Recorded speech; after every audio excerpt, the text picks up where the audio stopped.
Most people remember the London Blitz. Some recall Coventry. Almost nobody knows that Liverpool and Mersey endured the second heaviest bombardment of any British city during the Second World War. And there is a reason for that erasure. This video uses artificial intelligence to reconstruct the Liverpool Blitz visually. These images are interpretive reconstructions based on historical records, photographs, and surviving documentation. Small inconsistencies may appear, but the approach allows us to walk through an event that was for decades barely mentioned in official histories. What follows is the story of how Britain's most vital Atlantic port became a primary target for the Luftwaffe, how the city endured over 300 air raids between 1940 and 1942, and why the climax of that campaign, 7 consecutive nights in May 1941, was subject to extraordinary censorship at the direct instruction of Winston Churchill.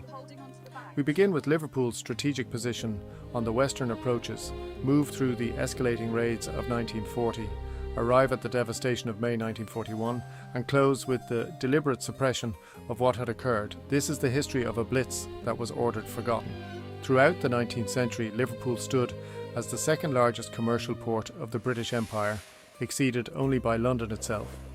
The city's docks lined both banks of the Mersey estuary, stretching from Tulle in the north to Garston in the south, with the Albert Stanley and Huss Kiss-On facilities forming the core of a vast maritime network. Between 1846 and 1932, an estimated 9 million people departed Liverpool for the Americas, more than from any other European port, transforming the Merseyside waterfront into the principal gateway of transatlantic migration. By the outbreak of war in September 1939, Liverpool's population had reached 850,000, with an additional 500,000 inhabitants spread across Tulle, Birkenhead and Wallasey, creating a continuous urban landscape along both sides of the estuary. When Germany declared war, Liverpool's strategic importance became immediately apparent. The city handled over 90% of all Atlantic convoy tonnage arriving from North America, with 11 miles of quays, processing approximately 75 million tons of supplies annually. Food, munitions, raw materials, and eventually American military equipment flowed through the Merseyside docks, sustaining not merely the civilian population, but the entire British war effort. The port served as the eastern terminus of the North Atlantic supply chain, the single irreplaceable link in a system upon which national survival depended. No other facility on Britain's west coast possessed comparable capacity or infrastructure. German strategic planners understood this reality with perfect clarity. The destruction of Liverpool would sever the Atlantic Lifeline, isolating Britain from its principal source of material support and potentially forcing negotiation or capitulation. Every ton of cargo unloaded at the Albert Dock, every convoy berthed along the Gladstone system, represented a target of profound military value. The city's commercial prosperity, built across a century of maritime dominance, had rendered it the most strategically vulnerable point in Britain's defensive architecture. Liverpool Corporation implemented Operation Pied Piper in early September 1939, evacuating 8,500 children and families to rural Lancashire, Wales and Cheshire. But by January 1940, 40% had returned, the absence of immediate attack breeding complacency. The Luftwaffe would correct that assumption within months. The first major raid struck Liverpool on the night of 28 August 1940, when an estimated 160 German bombers crossed the Mersey estuary and targeted the dock estate and surrounding districts. The assault continued across 3 consecutive nights, then occurred with varying intensity throughout the remainder of the year, totaling 50 raids over 3 months. Some involved only a handful of aircraft and lasted minutes, whilst others deployed upwards of 300 bombers for more than 10 hours. On 18th September, high-explosive bombs demolished a wing of Walton Jail, killing 22 inmates. 2 months later, on 28 November, a direct hit on an air raid shelter in Dorning Road killed 166 people, an incident Winston Churchill later described as the single worst of the war. The most concentrated assault of 1940 came between 20 and 22 December, a 3-night bombardment known as the Christmas Blitz. 365 people were killed across those nights, many in shelters struck directly by high explosive bombs. On the first night alone, 42 died when one shelter took a direct hit, and another 40 perished when bombs struck railway arches on Bentinck Street where civilians had sought refuge. The following night, 74 were killed in a similar incident. The centre of Liverpool burned, St George's Hall was set alight with hundreds sheltering in the cells beneath, and a fire engine fell into a bomb crater near the Court Theatre, killing the entire crew of 7. After the new year, bombing severity decreased temporarily, but the port's strategic importance ensured the respite would not last. Between January and April 1941, raids resumed on a near-daily basis, with air defences stretched beyond capacity and civilian shelters overcrowded. Thousands of children were evacuated westward into Wales and Cheshire. Throughout this period, the docks continued to operate, handling the vast majority of war material arriving from North America. The transatlantic convoys could not wait, and Liverpool could not close. The city endured, repaired what could be repaired, and prepared for what was coming. Shortly before 10:30 on the 1st of May 1941, the opening wave of Luftwaffe bombers crossed the Mersey estuary and the sustained assault began. Over the following 7 consecutive nights, an estimated 681 aircraft delivered 2,215 high-explosive bombs and 119 incendiary devices across Liverpool and the surrounding districts, the heaviest concentration of bombardment the city would face throughout the entire war. The target remained constant: the port facilities that handled over 90% of Britain's transatlantic war material and the densely packed residential areas immediately adjacent to the docks. The destruction accumulated with methodical precision across each successive night. By the 3rd of May, the port infrastructure had absorbed catastrophic damage, with 69 of the 144 cargo berths rendered inoperable and 500 roads closed to traffic. That same night, the cargo vessel SS Malukand, moored in HUS Kisson dock and carrying an estimated 1,000 tons of ordnance, took fire during the raid. The vessel burned for several hours before the cargo detonated in a sustained explosion that continued for 74 hours, obliterating the entire HUS Kisson No. 2 dock and sending hull fragments over a mile across the northern dock estate. The raids did not distinguish between strategic and civilian targets. On the 4th of May, a high explosive device struck Mill Road Maternity Hospital, killing mothers and newborns. The same night, Bootle Cooperative Society's air raid shelter received a direct hit, with dozens killed inside. By the 7th of May, when the final bomber turned back across the Irish Sea, over 6,500 homes had been completely destroyed and a further 190,000 damaged. 70,000 people across Mersey found themselves without shelter. The May Blitz alone accounted for an estimated 2,895 casualties. Certain structures endured as monuments to the assault. St Luke's Church, struck on the 5th of May, burned until only the outer stone walls remained standing, the interior reduced entirely to ash. The ruins were never rebuilt, yet the port itself, despite 7 consecutive nights of concentrated bombardment and the loss of nearly half its operational berths, continued to receive and dispatch the transatlantic convoys. Within 48 hours of the final raid, 9,000 workers from outside Liverpool and 2,700 troops had been deployed to clear debris from the dock roads, and the first repaired berths returned to service. Each evening as dusk approached, tens of thousands of Liverpool residents gathered what they could carry and left the city on foot. They walked west across the Merseyside bridges toward the Wirral Peninsula, north into rural Lancashire, or boarded packed trains bound for villages in Cheshire and North Wales.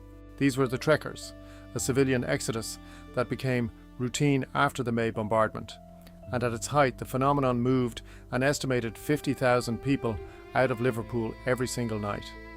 The trekkers slept rough in fields, beneath hedgerows, in barns and church halls across the surrounding countryside. Some walked as far as 15 miles to reach what they judged safe ground, returning each morning to work the docks, the factories and the damaged districts.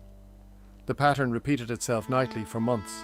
Municipal authorities quickly recognised the scale of the movement and the strain it placed on rural infrastructure, and several officials pressed for organised mass evacuation of the entire city.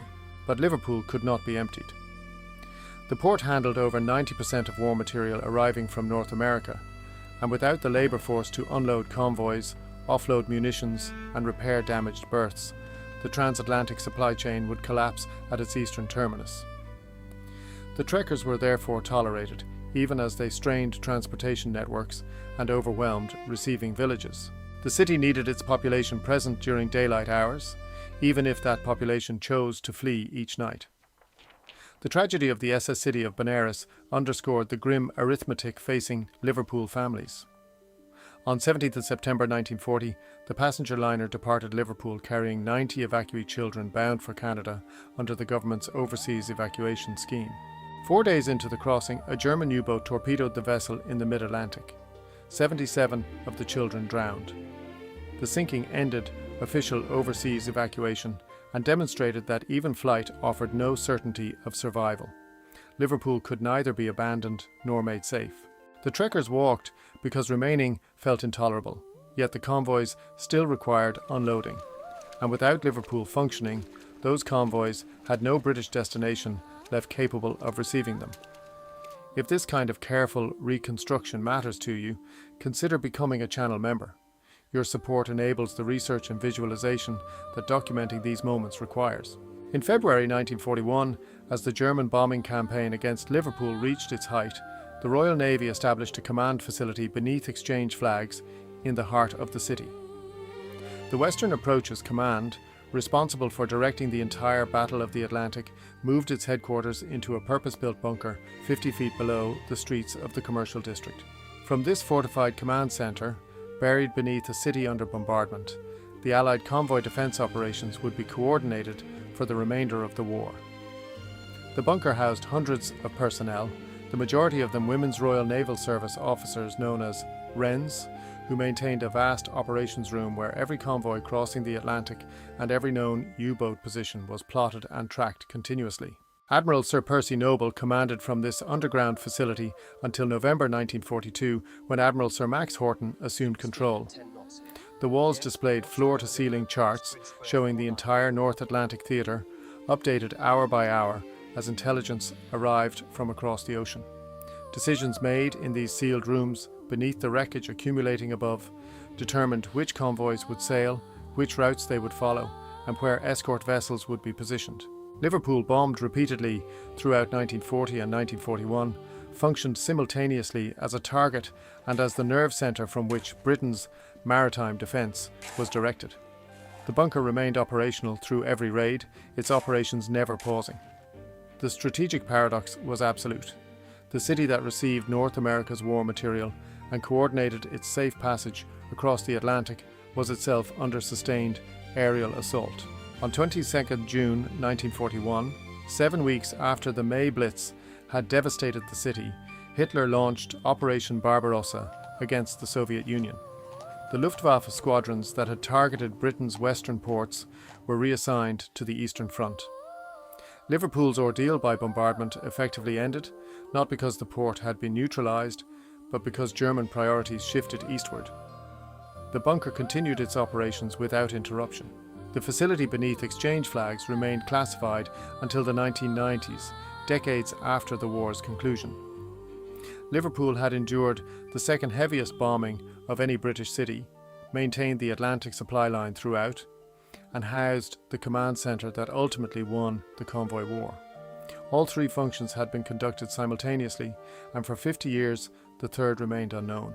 On the 4th of May 1941, as the smoke still rose above the Mersey and the dead were being counted across Liverpool, Winston Churchill's War Cabinet issued a directive to the British press. Newspapers were forbidden from naming Liverpool in their reports of the bombardment. They were instructed to refer only to a northwestern town. The stated reason was strategic necessity, to prevent German intelligence from assessing the full extent of the damage inflicted upon Britain's most vital Atlantic port. What began as wartime censorship became something altogether more lasting. Coventry, bombed heavily in November 1940, entered the historical record as the symbol of Britain's suffering under aerial assault. The ruined cathedral became an icon of destruction and later reconciliation, its skeletal arches photographed, memorialised, eventually twinned with Dresden in a gesture of post-war healing. Liverpool received nearly double the tonnage of bombs that fell on Coventry, yet it occupied no equivalent place in the national imagination. The censorship lifted after victory, but the habit of silence persisted. The port itself declined sharply with the advent of containerisation in the 1960s, and Liverpool became associated in the public mind not with wartime sacrifice, but with industrial collapse and urban poverty. The Toxteth riots of 1981, the Heysel Stadium disaster of 1985, and the Hillsborough tragedy of 1989 dominated the city's modern narrative. The Beatles, far more than the IBAB and the Blitz, defined Liverpool's contribution to the 20th century. When the city was designated European Capital of Culture in 2008, the May Blitz merited a footnote in the promotional literature. Today, when the word Blitz is spoken in Britain, it means London. The image that forms is of St. Paul's Cathedral rising above the flames, of the East End under fire, of the King and Queen walking through rubble. The 7 consecutive nights that killed 1,541 people across Mersey, that left 70,000 homeless, that destroyed the Custom House and gutted St. Luke's Church have faded into historical obscurity. Churchill's directive lasted 1 month. Its consequences have endured for more than 80 years. Today, the Western Approach's command facility beneath Exchange flags has been open to the public since 1993, though on most weekdays its dimly lit operations rooms remain almost empty. The Mill Road Memorial stands as a discreet sentinel in Everton, marking the site of the maternity hospital struck on the 4th of May 1941, where mothers, nurses and newborns died together beneath the bombs. St. Luke's Church on Berry Street, gutted by incendiaries on the 5th of May 1941, was left as a deliberate ruin, its roofless walls now enclosing a garden of remembrance for the dead. Along the pierhead, the Three Graces survived the bombardment almost entirely intact, their Portland stone facades bearing only minor scars from 7 years of war. Liverpool held alone through those nights, whilst the nation was told almost nothing of what had occurred. The city's memory was sacrificed so that the enemy would not know the scale of damage inflicted upon Britain's Atlantic Lifeline.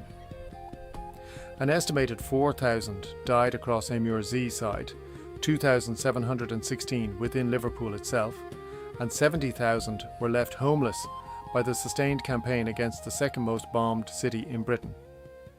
It still awaits its place in the national story.